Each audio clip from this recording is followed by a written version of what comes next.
wants to challenge the decision of court. No.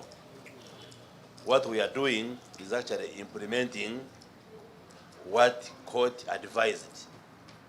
Because court advised that it is possible to try civilians in military courts under particular circumstances, and those circumstances must be defined in the law, but also the composition of the court martial must be reorganized to be a credible institution that can dispense justice once you appear before it.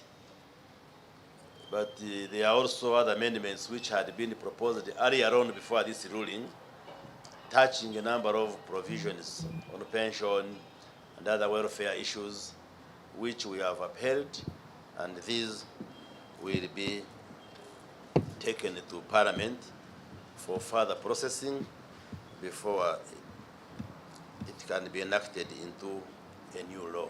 So I thought we should clarify it to you so that you know what is going on.